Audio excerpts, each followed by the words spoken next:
Et bonjour à toutes et à tous et bienvenue dans cette nouvelle vidéo. Aujourd'hui je vais vous parler de pièces de monnaie tout simplement. Alors vous connaissez le concept, j'ai sélectionné des pièces de monnaie que j'aime bien et je vais juste vous en parler dans cette vidéo. Donc oui, ce sera une vidéo relativement simple. Mais donc si jamais ce n'est toujours pas fait bien sûr, n'oubliez pas de vous abonner. Et donc on est parti avec la première monnaie. Alors avec cette première monnaie, on est ici avec un cystophore d'Auguste. C'est donc une monnaie qui est en argent et qui fait 26 mm de diamètre pour 10,64 grammes. Je ne vais pas faire toute la description de cette monnaie parce que j'ai déjà fait une vidéo à son sujet, alors si jamais vous souhaitez en savoir plus, eh bien je vous la mettrai juste ici. Mais sinon, ce que j'aime beaucoup avec cette pièce de monnaie, déjà ça va être sa description. Alors sur l'avers, vous pouvez voir la tête d'Auguste, qui est quand même un petit peu usée, et sur le revers surtout, vous pouvez voir un temple. Et voir des temples comme ça, aussi bien détaillés, aussi bien faits, c'est relativement rare, et j'aime beaucoup quand on a comme ça des monuments sur les pièces de monnaie. J'en avais déjà parlé avec notamment les colonnes Trajan, les colonnes Antonines et tout ça. C'est vraiment des monnaies que j'aime particulièrement. Et donc évidemment ici j'adore cette monnaie par rapport à ça. Et également ce que j'aime beaucoup avec cette monnaie c'est que c'est un cystophore. Et les cystophores c'est pas des styles de monnaie qui sont vraiment très connus. Et c'est assez dommage je trouve parce que ce sont vraiment de très très belles pièces de monnaie. Pour raconter un petit peu ce que c'est un type de monnaie qui date de la fin de la République et qui a duré jusqu'à Adrien à peu près. Ça n'a pas duré non plus énormément de temps. Et c'était des monnaies qui faisaient 3 deniers. Donc à l'époque, elle faisait entre 10 et 12 grammes à peu près. Et donc ça donne des monnaies qui sont relativement belles, ça donne des monnaies quand même assez grosses. Et pour des monnaies en argent, c'est relativement peu commun. À côté de ça, vous avez d'autres monnaies qui ressemblaient au cystophore. Ce sont les argenteus. Pareil, ce sont vraiment des monnaies qui sont magnifiques, mais malheureusement, qui sont vraiment très très peu connues. Enfin voilà, c'est vraiment une monnaie que j'aime beaucoup et je voulais juste faire un petit rappel dans cette vidéo. Mais donc maintenant, on passe à la prochaine monnaie. Et ici, on est avec une monnaie royale et c'est un écu d'or au soleil de François Ier. Alors c'est une monnaie pareil que j'ai déjà présentée en vidéo, je vous mettrai la vidéo juste ici. Mais pareil, ça va être une monnaie que j'aime particulièrement. En fait, j'aime pas cette monnaie-là en particulier, mais j'aime le type, l'écu d'or, tout simplement. Et justement, pour parler un petit peu plus de cette monnaie en particulier, comme j'ai pu vous le dire, donc c'est un écu d'or au soleil. C'est une monnaie qui date de 1515 et qui a été frappée à Montpellier. Et aussi, elle fait 27 mm de diamètre pour 3,34 grammes. Et d'ailleurs, vous pouvez le deviner, mais pour ceux qui n'ont jamais eu d'écu d'or entre les mains, ce sont des monnaies qui vont être relativement grandes. 27 mm, c'est quand même pas rien. Mais pourtant, elles font que 3 grammes et c'est vraiment très très fin. Et en fait, vous avez qu'une peur, c'est de la casser tout simplement. Donc si jamais un jour vous prenez un écu d'or entre les mains, faites-y vraiment très très attention, il peut vous arriver qu'il se casse entre vos mains. Je connaissais quelqu'un par exemple qui avait un franc au cheval et malheureusement il l'a cassé en plusieurs morceaux, sans le vouloir bien entendu. Donc faites vraiment très très attention à ça. Mais donc pour en revenir à cet écu d'or, ce que je vais beaucoup aimer aussi avec cette monnaie, eh bien c'est tout simplement le roi qu'il y a derrière, donc François Ier, parce que François Ier c'est un roi qui est quand même assez connu.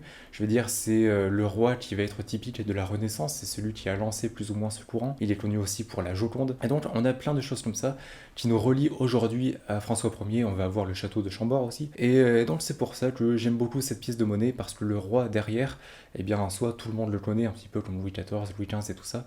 Et donc voilà, j'aime beaucoup du coup cette monnaie par rapport à ça. Mais donc maintenant on passe à la prochaine monnaie et ici on est avec une monnaie féodale. Et c'est donc un denier de Clermont. Et si je vous présente cette monnaie, c'est pas par rapport vraiment à son design, même si je la trouve relativement belle, mais c'est plus en fait par rapport à sa ville. C'est une monnaie qui a été frappée à Clermont, donc Clermont-Ferrand aujourd'hui, et ce dans les années 1100-1150. Et Clermont-Ferrand, c'est une ville que je connais bien parce que j'y ai passé, et bien c'est là-bas que j'ai fait mes études. Et c'est une ville où je vais régulièrement et tout ça. Et avoir une monnaie qui provient directement de cette ville, eh bien c'est, je sais pas, ça fait toujours plaisir d'avoir ça, surtout que c'est une monnaie ici qui a été frappée il y a 1000 ans, et du coup ça fait bizarre de repasser dans les mêmes rues là où la monnaie a été frappée. Je ne sais pas si vous verrez ce que je veux dire, mais j'aime vraiment cet aspect de la collection, et de la même manière je vais avoir une monnaie du Puy, par exemple, le Puy-en-Velay, hein, bien entendu, qui est une ville que je connais quand même moins, mais que je connais pas mal aussi, ou encore un denier de Brioude. Pour ceux qui connaissent la ville de Brioude, c'est un trou totalement perdu en Haute-Loire. On a quand même un empereur romain qui est enterré là-bas apparemment, donc qui est Avitus. Voilà, ça c'était vraiment pour une petite anecdote autour de Brioude. Mais voilà, les monnaies féodales, c'est vraiment des monnaies que je vais beaucoup aimer par rapport à ça, par rapport aux villes dans lesquelles elles ont été frappées. Mais donc maintenant, on passe à la prochaine monnaie, et ici on est avec un humus de Constantin II, donc une monnaie romaine, mais vous allez le voir, c'est une monnaie romaine un petit peu particulière. Alors en apparence, c'est une monnaie tout à fait normale. Donc là, c'est une monnaie qui est en cuivre et qui fait 15 mm de diamètre pour 1,22 g. Donc en soi, c'est un humus tout à fait classique. Mais ce qui va être bizarre avec cette monnaie, eh bien c'est son avers, puisqu'on va avoir Constantin II qui est tourné vers la gauche. Normalement, il est censé être tourné vers la droite. Et en plus de ça, c'est une monnaie qui a été frappée à Cyzique, donc dans la ville de Cyzique. Et donc avec cet atelier, cet avers et tout ça, eh bien il n'y aurait que quelques exemplaires répertoriés dans le monde. Parce que lorsque j'ai acheté cette monnaie, honnêtement, je m'en suis pas aperçu sur le coup, mais après j'ai fait quelques recherches et tout, et dans les archives, eh bien je n'ai trouvé vendu, hein, je parle, c'est 30 dernières années à peu près, j'en ai trouvé que 2. Alors que d'habitude, vous allez en trouver quand même plusieurs, vous allez même voir les mêmes qui vont revenir et tout ça. Et là, j'ai pu en trouver que 2, et ce dans toutes les archives que j'ai pu trouver. Donc voilà, c'est une monnaie qui semble relativement rare, même si en soi, ça reste juste un humus de Constantin.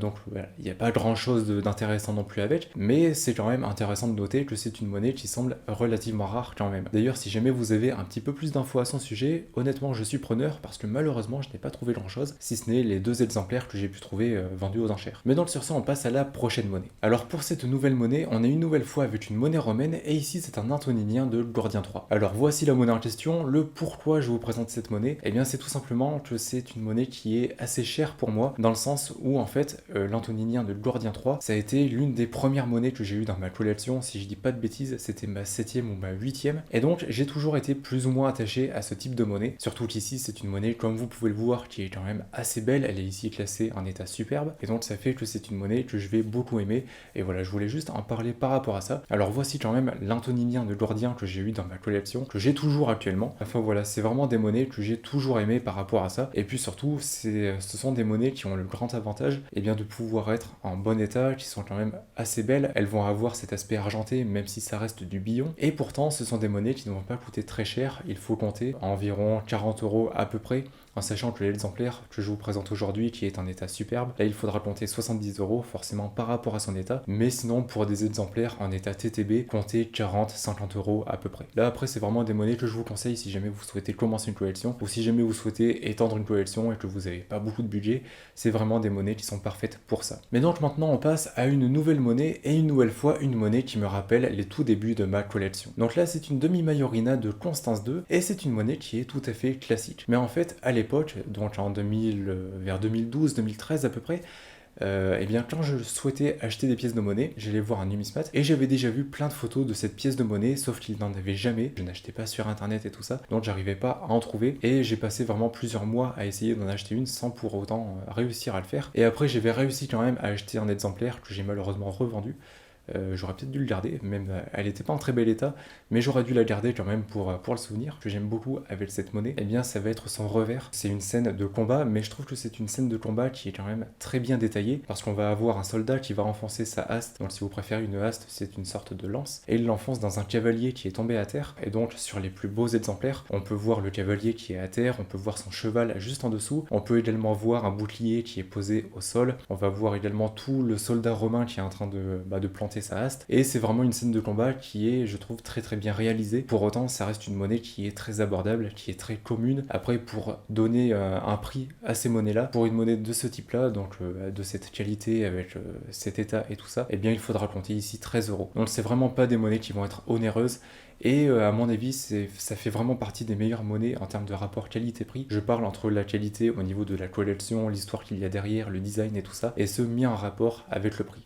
Donc voilà, c'est pour ça que j'aime vraiment cette pièce de monnaie. Mais donc maintenant on passe à la dernière pièce, c'est évidemment une monnaie romaine, et ici c'est un denier Serratus de Porcia. Alors si je vous en parle, c'est pas par rapport à Porcia, alors Porcia pour l'histoire c'était pas un personnage en particulier, c'était pas un empereur ou quoi que ce soit, c'était une famille de Rome, donc pendant la République romaine, et en fait on avait des personnages de cette famille-là qui étaient bien désignés pour faire frapper les pièces de monnaie, donc c'est-à-dire qu'ils allaient les contrôler et tout ça. Mais ce qui va nous intéresser ici, eh bien c'est le type denier Serratus de cette monnaie. En fait, vous l'avez remarqué, mais cette monnaie, elle va être crantée, c'est-à-dire qu'on va avoir des petits crans tout le long de la pièce. Et en fait, ça c'est totalement volontaire, c'est que ça évitait tous les deniers fourrés. En effet, les deniers Serratus, ils n'étaient pas frappés comme ça, mais ils allaient être crantés après la frappe, ce qui fait qu'on pouvait vérifier directement si la monnaie était fourrée ou non. Et ça, par contre, ça avait une certaine efficacité quand même à ce niveau-là. Donc voilà, c'est pour ça que les deniers Serratus, je trouve ça très intéressant, et surtout, c'est des monnaies qui vont être quand même assez atypiques,